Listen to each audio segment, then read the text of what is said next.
একযোগে পুরো রাজধানীবাসীকে চমকে দিল জামাত ইসলামী।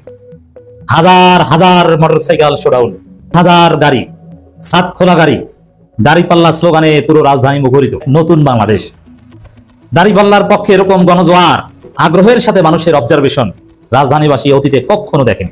রাজধানীবাসী অধীর আগ্রহে বসে আছে সেই দিন কখন আসবে যখন তারা দাড়িপাল্লায় ভোট দিবে, জামাত ইসলামীকে ভোট দিবে। ময়লার ভ্যান চালক থেকে শুরু করে গুলশান, বনানী, বাড়িধারার অভিজাত এলাকার আকাশচুম্বী অট্টালিকার মালিক জামাত ইসলামীকে ভোট দিবে। কাজের বুয়া রাস্তায় যখন তারা জামাতকে দেখে যে হাজার হাজার জামাত শিবির জনতা শোডাউন নিয়ে যাচ্ছে, অপলক দৃষ্টিতে সবাই তাকিয়ে থাকে, অনেকে হাত মেরে স্যালুট জানায়, উই আর ওয়েটিং ফর দাড়িপাল্লা। এক অদ্ভুত দৃশ্য দেখলো রাজধানীবাসী। এত সুন্দর দৃশ্য আগে দেখা যায়নি।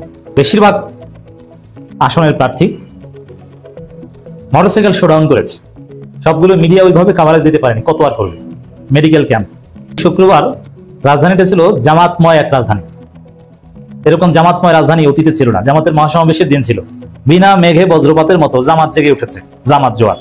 পুরান ঢাকার সেই ঢাকাইয়া কুট্টি, ভাঙ্গারি ব্যবসায়ী সব জামাত। আমি তো এইসব জায়গায় ঘুরি, যাই, দেখি, মানুষের সাথে কথা বলি সুযোগ পেলে। মুরগির দোকান, সবজির দোকান, অথবা ভ্যান, কিংবা অভিজাত ফিউচার পার্কের সে অভিজাত শপিং কমপ্লেক্স, যেখানেই যাই সবার মধ্যে জামাতের প্রতি ভালোবাসা। জিজ্ঞেস করি, আমি গেলাম বসুন্ধরায়, বসুন্ধরার মধ্যে অন্যতম একটা বড় দোকান, কিছু কেনাকাটার পর জিজ্ঞেস করলাম কোন প্রতীকে ভোট দিবেন। হাসে, কথা বলে না। তাই আমি বললাম যে দাড়িপাল্লায় ভোট দিয়ে। হাসি দিয়ে আমার সাথে হ্যান্ডশেক করলো, ইয়েস। এই হচ্ছে রাজধানীর অবস্থা, এই হচ্ছে বাংলাদেশের অবস্থা। বিজয় কেউ ঠেকাতে পারবে না। স্লোগানটা চমৎকার। পুরো রাজধানী যে স্লোগানে ডমিনেট হয়েছে শুক্রবার, সব দেখেছি বারবার দাড়িপাল্লা। এইবার রাজধানীবাসীকে জানিয়ে দিয়েছে জামাতের প্রার্থীরা যে আমরা আছি। জুমার নামাজ পড়তে যান, বিভিন্ন বড় বড় মসজিদ থেকে জামাতের প্রার্থীরা বের হচ্ছে এবং মানুষের আগ্রহ কুশল বিনিময় করছে। জুমার নামাজের আগে পরে কথা বলছে। বিএনপি পান্ডারা বাধা দেওয়ার সাহস পায় না, পিঠের চামড়া থাকবে না বাধা দিলে। এই গণজোয়ার ঠেকানোর সাধ্য কারণেই জামাত জোয়ার কিছু হিসেব নিকাশ আছে। পিনাকি ভট্টাচার্যরা এগুলো নিয়ে আলোচনা করেন। বাংলাদেশের কিছু কিছু এলিট আসন আছে, ওই আসনে, এটা হিস্ট্রি বা এটা ঐতিহ্য, তারা সরকার গঠন করে, ওই সব আসনে জামাত জোয়ার। জামাতের একটা দুর্বলতা ছিল অতীতে, আমরাই সমালোচনা করতাম যে জামাত সাতক্ষীরা, চাঁপাইনবাবগঞ্জ, রাজশাহীর কিছু জায়গা, বগুড়ার কিছু জায়গা, গাইবান্ধা, বিশেষ করে বর্ডার এলাকাগুলোতে শক্তিশালী ভিত্তি স্থাপন করতে পেরেছে।